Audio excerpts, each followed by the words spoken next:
안녕하십니까. 철근 콘크리트 과목을 담당하고 있는 정상균입니다. 먼저 내용을 강의하기에 앞서서 이 재료의, 강의 재료의 구성하고 그 다음에 출제 빈도를 좀 살펴드리겠습니다. 이 책은 총 9장의 챕터로 구성되어 있습니다. 첫 번째 챕터가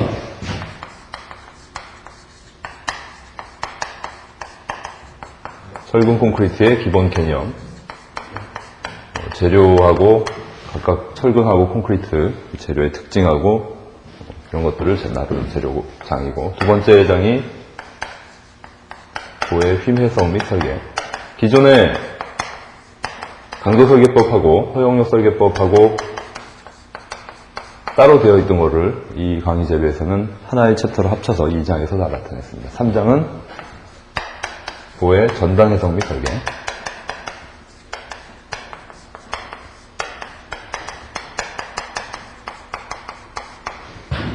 4장이 철근의 정착과 이용,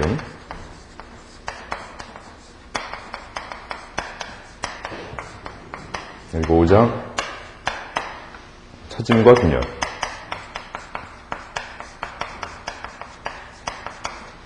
6장이 기둥, 7장 옹벽 슬래브 확대기초,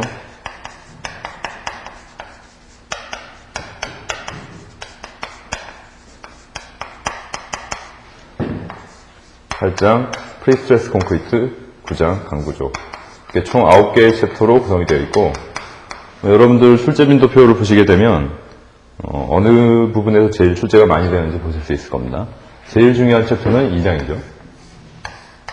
거의 한 4분의 1 정도의 출제율을 보이고 있고, 그 다음에 3장, 그리고 요즘 들어와서 출제가 좀 많이 되고 있는 챕터가 8장하고 9장입니다. 요 네 챕터가 사실 제일 중요하고, 그 외에 이제 좀 많이 나오는 챕터가 7장도 좀 많이 나오죠. 그래서 여러분들이 공부를 하실 때 중요하신 챕터를 좀 간추려서 공부를 하시면 편리하실 거라고 생각이 듭니다. 자, 이제 내용을 들어가겠습니다. 자, 3페이지를 보시면 이제 철근 콘크리트의 성립에 대해서 쭉 얘기가 되어 있습니다. 철근 콘크리트라고 하면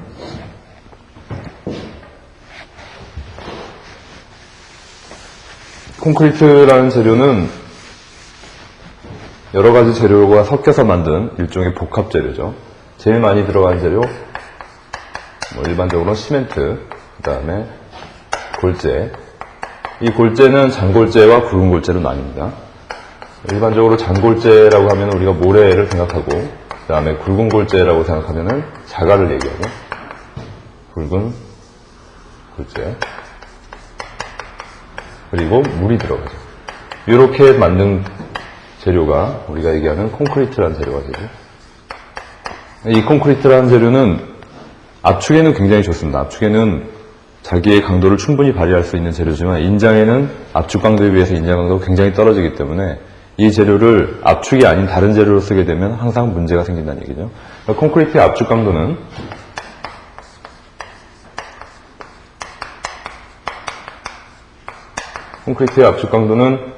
공시체를 제작을 하죠. 공시체의 사이즈는 또는 15 곱하기 30 이런 공시체를 제작을 합니다. 그래서 이거를 압축을 가해서 그때 깨질 때의 응력값을 구해서 우리가 콘크리트의 응력 변형률 곡선을 그리게 됩니다. 이 하중을 콘크리트의 단면적, 공시체의 단면적 A로 나누고, 그 다음에 여기 줄어드는 양을 측정을 하죠. 그래서 그거를 델타를 전체 길이 L로 나눠서 변형률이 됩니다. 이 곡선을 보시면 콘크리트는 이렇게 파괴가 되는 대표적인 비선형의 응력 변형률 곡선의 거동을 나타냅니다. 콘크리트의 강도가 제일 많이 나오는 곳, 여기를 얘기하죠. 우리의 이 강도를 FCK라고 얘기합니다. 그러니까 콘크리트의 압축 강도는 우리가 FCK죠. 그러니까 콘크리트는 압축을 받을 때는 FCK까지 충분히 그 강도를 낼 수 있다는 얘기죠. 근데 주의하셔야 될 거는 콘크리트가 여기서 깨지는 게 아니라, 그 응력이 FCK에 도달할 때 콘크리트가 깨지는 게 아니라 변형률이 여기에 도달할 때 깨지죠. 그러니까 우리가 통상적으로 이 변형률을 얼마라고 모델링을 하냐면 0.003으로 모델링을 합니다. 그러니까 콘크리트의 페일리어는 콘크리트의 파괴는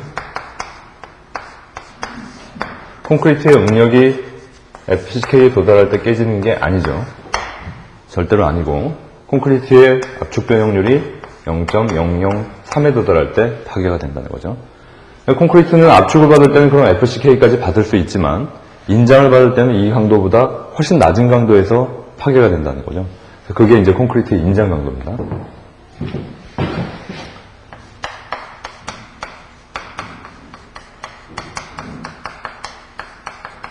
그래서 콘크리트의 인장 강도는 두 가지로 이제 측정을 하게 되는데, 첫 번째가 쪼개미 인장 강도입니다.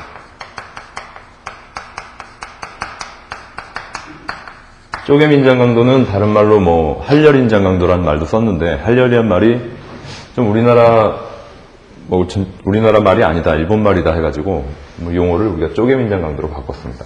기호로는 이렇게 했습니다. SP의 약자는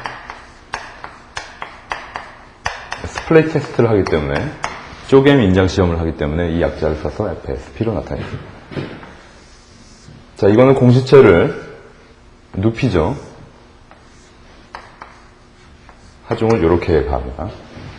이거는 옆에서 보게 되면은 공시체를 이렇게 눕혀서 바닥에다 놓고 여기다가 하중을 가게 되죠. 이때 콘크리트의 파괴는 가운데 부분이 양쪽으로 쪼개지게 됩니다. 이때의 강도를 FSP라고 하고, 시험을 해서 얻은 결과가 이렇다는 얘기죠. 1.8 루트 FCK. 압축 강도에 루트를 씌워서 거기에 1.8배를 곱하면 굉장히 작은 양이 되죠. 그러니까 콘크리트는 압축 강도에는 굉장히 FCK까지 받을 수 있지만, 인장 강도, 첫 번째 쪼개미 인장 강도에서는 이렇게 표시가 된다는 얘기. 훨씬 작은 양으로 콘크리트의 파괴가 일어났죠.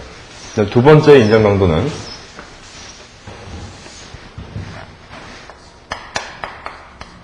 휨 인장 강도가 있습니다. 휨 인장 강도는 보통 우리가 기호로 쓰게 되면 FCR 또는 FR이라고도 합니다. 여기서 CR은 크랙, 콘크리트에 크랙이 갔을 때 그때의 응력이고, 여기서의 R의 의미는 럽처라는 뜻입니다. 여기서는 크랙, 여기서는 럽처. 자, 이거는 우리가 다른 말로도 뭐라고 부르냐면 파괴계수라고도 부르죠. 그러니까 여러분들이 나중에 문제에서 콘크리트의 파괴계수를 구하라, 그럼 뭘 구하라는 건지 이제 아시겠죠? 휘민장 강도를 구하는 겁니다. 결국 파괴계수가 휘민장 강도랑 같은 말이기 때문에. 이 시험법은 콘크리트를 빔으로 제작을 합니다. 빔으로 제작을 해서 그 길이가 45cm가 되도록, 그리고 단면의 사이즈는 15cm가 되도록 이렇게 시편을 제작을 해서 하중을 3등분점에 제하를 합니다. 3등분점에 제한한다는 얘기는 여기도 15cm, 여기도 15cm, 여기도 15cm가 돼야 되겠죠.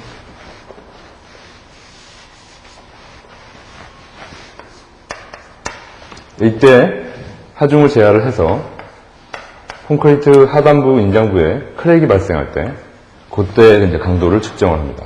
그거는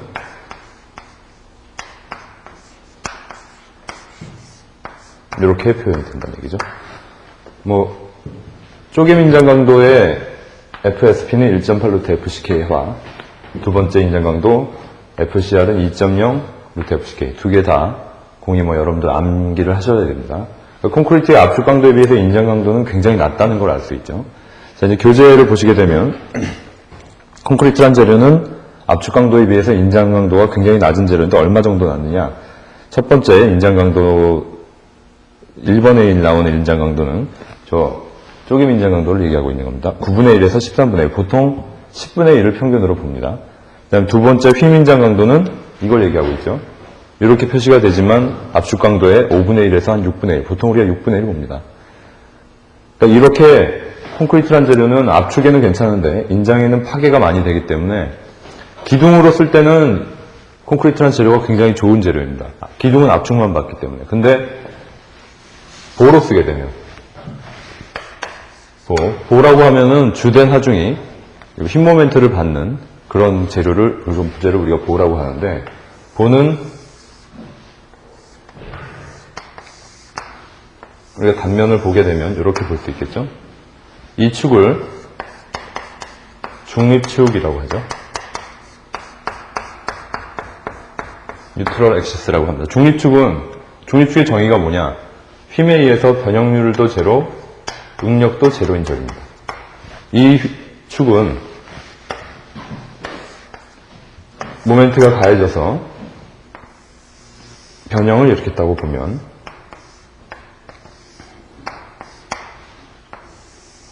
이렇게 휘겠죠? 모멘트가 가해지면. 이 축은 길이의 변화가 전혀 없는 축을 얘기합니다. 그러면 그 윗부분은 콘크리트가 압축을 받죠. 콘크리트의 압축 강도는 FCK까지 받을 수 있다고 그랬죠. 그 밑에 부분이 인장이 되죠. 근데 이때 윗부분의 강도하고 아랫부분의 강도가 틀린다는 얘기죠. 콘크리트는 압축을 받을 때는 FCK까지 도달할 수 있지만, 인장을 받을 때는 FCK보다 훨씬 낮은 강도에서 파괴가 된다는 얘기입니다. 그래서 콘크리트를 인장부에 쓰게 되면은 그 강도가 전체적으로 굉장히 낮아지게 되죠. 그래서 인장부에다가 콘크리트를 만으로 쓸 수 없고 인장을 받는 다른 재료를 하나 넣어주자는 얘기죠. 그게 스틸이죠. 이거를 이렇게 된 압축은 이제 콘크리트가 받고, 철근은 이제 인장이 받도록, 철근이 인장을 받도록 만든 재료를 우리가 철근 콘크리트 보라고 그러죠. 그러니까 우리가 통상적으로 얘기하는 RC보가 되는 겁니다. 이게 철근 콘크리트의 기본 개념입니다. 그래서 철근 콘크리트라고 하면은 성질이 다른 두 재료가 완전하게 부착되어 일체식 구조물을 형성하고, 압축은 콘크리트, 인장은 철근이 받도록 만든 합성 재료, 이게 철근 콘크리트의 정의가 되겠습니다. 자, 그 다음에 2번 철근 콘크리트의 성립 요건을 보시면, 1번 철근과 콘크리트 사이의 부착 강도가 크다. 2번 철근은 인장에 강하고 콘크리트는 압축에 강하다. 3번 콘크리트 속에 철근은 부식되지 않는다. 4번 철근과 콘크리트의 열팽창에서는 거의 같다. 이 네 가지는 여러분들 암기를 해두셔야 됩니다. 1번은 당연히 철근하고 콘크리트 사이에 부착 강도가 커야 된다. 이런 가정사항이 되겠고, 2번은 당연한 얘기죠. 철근은 인장에 강하고 콘크리트는 압축에 강하고. 3번 콘크리트 속에 철근은 부식되지 않는다. 실제로는 콘크리트 속에 들어가 있는 철근은 부식이 되죠. 왜 부식이 되냐면, 콘크리트에 크랙이 발생을 하면 이 크랙들 사이로 물하고 대기 중에 있는 공기 같은 게 침투를 하게 되죠. 그러면은 이 철근의 표면적을 부식시키게 됩니다. 이거는 실제로는 그렇게 철근의 부식이 발생을 하지만 가정사항, 즉 성립 요건에서는 부식하지 않는다라고 우리가 가정을 하고 들어가는 거죠. 그것도 알아두시고, 그 다음에 철근과 콘크리트의 열팽창 개수는 옆에 참고란에 보시면은 철근의 열팽창 개수는 1.0에서 1.3 곱하기 10의 마이너스 5승, 그리고 콘크리트의 열팽창 개수는 1.2 곱하기 10의 마이너스 5승. 열팽창 개수라고 하면은 온도가 1도씩 올라갈 때마다 부피가 팽창하는 정도를 나타내는 개수죠. 그러니까 이게 콘크리트하고 철근하고 서로 틀리게 되면, 온도가 올라가면은 콘크리트가 늘어나는 양하고 철근이 늘어나는 양이 다르게 되죠. 하지만 여러분도 보셨듯이 철근하고 콘크리트는 그 열팽창 개수의 양이 거의 같습니다. 그러니까 늘어나면 같이 늘어나고 줄어들면 같이 줄어든다는 말이 되죠. 그러니까 이래야지만 외력에 대해서 이 전체 콘크리트 빔이 전체적 일체 거동을 할 수 있다는 얘기죠. 그러니까 중요한 얘기는 일체식 거동을 해야 되니까, 그래서 통상적으로 철근 콘크리트의 열팽창 개수는 1.2 곱하기 10-5승으로 보는 게 일반적입니다. 자, 철근 콘크리트의 장단점을 보시게 되면, 장점은 구조물을 형상과 치수에 상관없이 손쉽게 만들 수 있고, 강성이 큰 재료를 만들 수 있고, 공사비 및 유지비가 저렴하고 수명이 길고, 진동하고 소음이 적고 내구성 및 내화성이 좋다. 여러분들이 보시기에도 어느 게 장점이고 어느 게 단점인지 구분을 하실 수 있어야 됩니다. 제가 이렇게 자세히까지 얘기를 안 해도. 단점을 보시게 되면 일단 중량이 큽니다. 콘크리트 구조물의 가장 큰 단점이 중량이 굉장히 크다는 거죠. 고정하중, 자기 자중의 크기가 굉장히 크고, 균열이 발생하기 쉽다. 이 1번, 2번이 콘크리트의 대표적인 단점입니다. 균열이 항상 발생해서, 균열이 발생하면 아까도 말씀드렸다시피 철근에 부식이 발생하죠.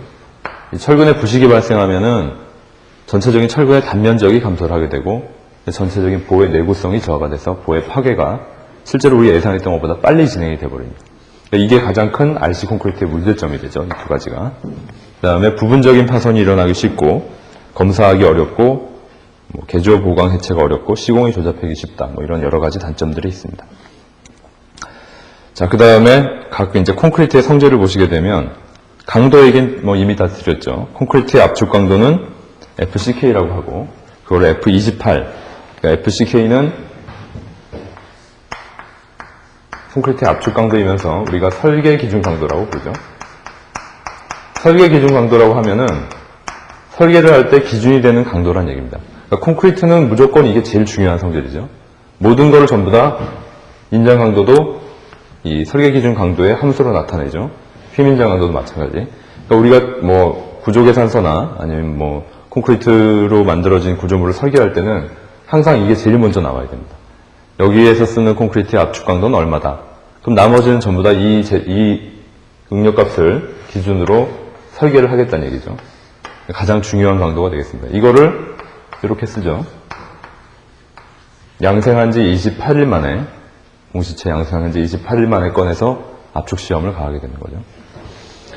그 다음에 인장 강도, 휘민장 강도 다 제가 설명을 드렸고, 자, 이러한 콘크리트의 강도에 영향을 주는 요인은 굉장히 많습니다. 재료의 배합에서부터 품질, 그다음에 골재를 어떤 걸 쓰느냐, 그다음에 시멘트를 어떤 걸 쓰느냐, 그때 온도가 얼마냐, 습도가 얼마냐, 굉장히 영향을 미치는 요인이 많지만 그 중에서 가장 중요한 거는 우리가 물 시멘트비라고 합니다.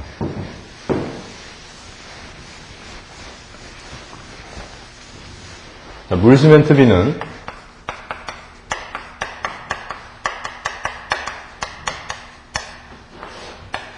W/C 레이시오죠. 이거는 무슨 비냐면 무게비입니다. 물 무게, 시멘트 무게. 물의 무게를 시멘트의 무게로 나눈 비를 얘기합니다. 이게 어느 정도가 넣으면 제일 좋냐?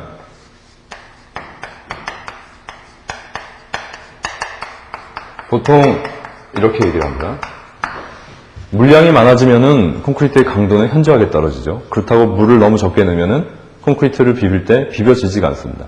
그럼 어느 정도를 넣어야지 강도도 잘 나오고 콘크리트도 잘 비비게 만들 수 있느냐. 그 물의 양이 물시멘트 B가 35%에서 45%가 제일 적절하다고 우리가 통상적으로 얘기를 하는데 이 중에 25%의 물은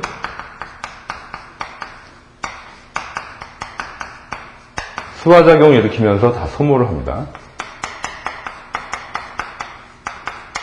수화작용이라고 하면은 시멘트의 입자가 물 분자와 합치면서 다른 이제 CSH 화합물을 수산화 화합물을 만들어서 응고를 하기 시작하죠. 그걸 우리가 이제 수화작용이라고 하고 이때 발생하는 열을 우리가 수화열이라고 합니다.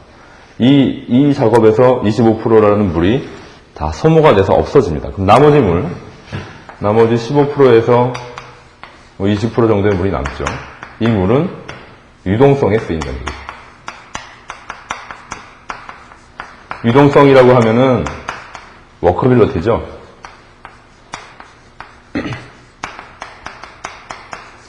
반죽 정도의 질기를 얘기합니다. 이 워커빌러티가 좋아지면은 작업하기가 좀 편하고 콘크리트가 좀 빡빡해서 이 워커빌러티가 안 좋으면은 콘크리트 칠 때 좀 어려움이 있죠. 그러니까 요거를 올리기 위해서 현장에서는 물을 타면은 절대로 안 된다는 얘기죠. 그러니까 기존에 물시멘트 비를 딱 정해서 콘크리트를 다 만들었는데 현장에서 칠하다 보니까 워커빌러티가 안 좋다고 물을 넣게 되면 콘크리트의 강도가 실제 예상했던 것보다 훨씬 떨어지는 결과가 되죠. 그래서 콘크리트에 물을 타면 안 된다는 얘기가 이 워커빌러티를 올려주기 위해서 물을 타는데 절대로 안 되게 되겠죠. 자, 그 다음에 시멘트량이 증가할수록 강도가 증가하고 재료의 품질은 골재의 입도가 좋을수록 강도가 증가합니다. 입도란 얘기는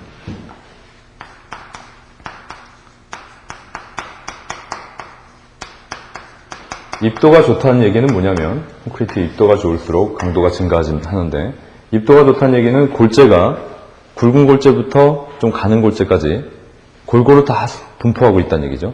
그러니까 여러분들 예를 들어서 자갈을 넣는데 굵기가 일정한 자갈을만 넣어주는 것보다는 큰 거와 작은 게 골고루 섞여 있는 자갈을 넣어주는 게 콘크리트의 강도가 좀 좋다는 얘기입니다. 그 다음에 표면이 거칠수록 강도가 증가한다. 보통 우리가 굵은 골재를 구분을 할 때, 그러니까 자갈이죠. 자갈을 구분을 할 때는 강자갈을 쓰기도 하고, 그 다음에 쇠석자갈을 쓰기도 합니다. 강자갈은 강바닥에서 굴러다니는 자갈이죠. 표면이 굉장히 부드럽고 모양이 동글동글합니다. 쇠석자갈은 우리가 바위, 안반 채취를 하면서 나오는 그 깨져 나오는 부스러기를 그대로 갖다 쓰는 거죠. 그러니까 표면이 굉장히 거칠고 삐죽삐죽한 모양을 가지고 있죠. 그러니까 실제로 우리가 콘크리트를 쓰게 되면은 요 쇠석자갈을 쓰는 게 오히려 더 강도에는 도움이 된다는 얘기입니다. 부착 강도가 더 좋아지기 때문에. 그 다음에 굵은 골재의 최대 치수, 우리가 통상적으로 넣어주는 이 자갈의 최대 치수를 굵은 골재의 최대 치수라고 해서 Gmax라는 말로 쓰죠. 이 Gmax는 제한이 됩니다. 다음 조건으로, 세 가지 조건으로 제한이 되는데 50mm 이하죠. 5cm 이하가 돼야 되고, 부재의 최소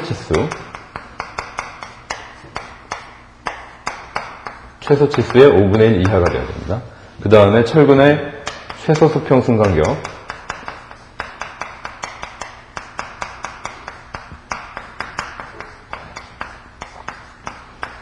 4분의 3 이하가 됩니다. 철근의 최소 수평 승간격이라고 하면 단면 내에 들어가는 철근의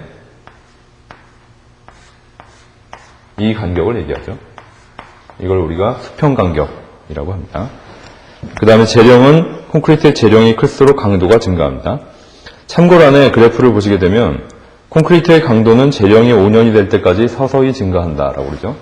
우리가 통상적으로 쓰는 FCK는 28일 강도를 의미하지만 이게 콘크리트의 최대 강도는 아니란 얘기죠. 28일대 강도가 FCK라고 해서 우리가 이거를 설계 기준 강도로 쓸 뿐이지 실제로 콘크리트의 강도는 이게 최대값이 아닙니다. 시간이고 콘크리트의 응력이라고 치면 실제로 콘크리트의 응력은 5년 정도가 될 때까지 5년이 될 때까지 서서히 발현을 한다는 얘기죠. 이 중에 우리가 28일 강도를 기준으로 쓴다 뿐이지 요걸 FCK라고 해서 이거를 기준으로 쓴다 뿐이지 실제적인 콘크리트의 강도는 5년이 될 때까지 충분히 발휘가 된다라고 봅니다. 그 다음에 하중 제약 기간이 길수록 강도가 저하되고, 자, 그 다음에 6페이지를 보시게 되면 공시체 형상 및 치수가 나오죠. 우리나라에서는 아까도 말씀드렸듯이 10 곱하기 20, 지름 10cm, 길이 20cm 공시체를 쓰거나 아니면 15cm 곱하기 30cm짜리를 씁니다. 두 공시체 사이에 강도의 차이는 없다라고 보는 게 통상적입니다. 우리나라하고 일본하고 미국은 이런 걸 쓰지만 주로 유럽에서는 정육면체 공시체를 씁니다. 영국 같은 경우는 15cm 입방체, 그 다음에 독일은 20cm 입방체를 쓰는데 원주용 공시체의 강도보다 이런 직육면체 공시체, 정육면체 공시체의 강도가 훨씬 더 잘 나오죠. 그래서 우리가 그쪽 자료를 우리 나라에 들여와서 쓸 때는 두 강도 사이에 보정을 해줘야 된다는 얘기입니다. 자, 아까 잠깐 콘크리트의 압축 강도 설명을 하면서 콘크리트의 응력병을 곡선의 특징을 잠깐 설명을 드렸는데,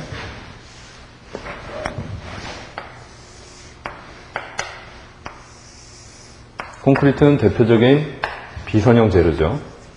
비선형 재료라고 하면은 응력병을 곡선에서의 거동이 곡선이죠. 이렇게 어느 하나 직선인 구간이 없습니다. 자, 이 응력병을 곡선의 특징을 보시게 되면 초기에는 거의 직선 고동을 합니다. 초기에 이 부분에는 거의 원점에서 직선으로 이렇게 붙어 나오다가 그 다음부터 이제 완연한 곡선으로 바뀐다는 얘기입니다. 그 다음에 두 번째, 최대 응력 근처에서의 변형률은 0.002에서 0.003 범위에 있다는데 아까 제가 뭐라고 그랬냐면 이때를 0.002로 보는 게 일반적인 얘기입니다. 콘크리트의 파괴는 아까도 말씀드렸다시피 콘크리트의 응력이 FCK에 도달할 때 파괴가 되는 게 아니라 여기서 파괴가 되죠. 여기를 통상적으로 0.003으로 보죠. 콘크리트의 파괴는 아까도 얘기를 드렸다시피 콘크리트의 압축 변형률이 0.003에 도달해야지 깨지는 겁니다. 그리고 이때 값이 얼마냐? 최고 응력 도달했을 때 콘크리트의 응력이 FCK고 콘크리트가 파괴될 때, 완전 파쇄될 때 응력값은 0.85 FCK가 됩니다. 이 정도의 응력 변형률 곡선은 여러분들 그냥 머릿속에 담아두셔도 괜찮을 겁니다. 굉장히 중요한 내용들이 많이 담겨있죠.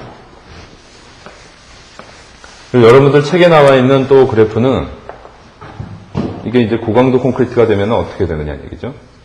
고강도 콘크리트가 되면은 강도는 굉장히 높죠. 실제로 우리가 뭐 맘만 먹고 고강도 콘크리트를 만든다고 치면 이 압축 강도가 2000까지도 나올 수 있다라고 합니다. 근데 뭐 그 고강도 콘크리트 쓰는 게 그러면 과연 좋으냐? 그렇지 않다는 얘기죠.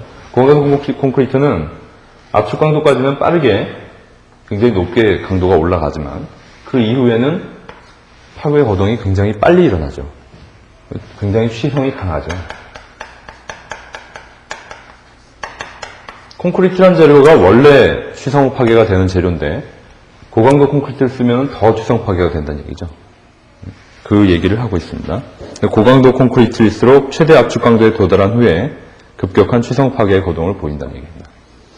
자, 그 다음에 콘크리트의 탄성 개수는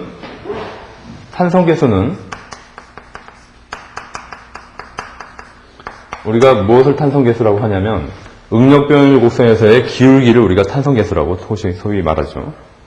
기울기. 여기서도 기울기가 있을 거고 뭐 임의의 점에서도 또 기울기가 있겠죠. 근데 이게 직선이 아니기 때문에 콘크리트의 응력 변형률 곡선 자체가 직선이 아니기 때문에 탄성 개수가 매번 변하죠. 기울기가 매번 변한다는 얘기입니다. 여기는 제로가 되겠네요. 여기는 마이너스가 되죠. 그러면 콘크리트의 탄성 개수는 어떤 거를 우리가 쓰는 게 가장 좋으냐 하는 얘기입니다. 첫 번째 탄성 개수가 초기 접선 탄성 개수가 있죠. 초기 접선 탄성 개수는 처음에 원점에서 나올 때 탄성 개수를 그냥 이걸로 봐버리자. 콘크리트의 탄성 개수가 좀 크게 평가되는 경향이 있어서 이거 잘 안 씁니다. 그 다음에 두 번째 접선 탄성 개수가 있죠.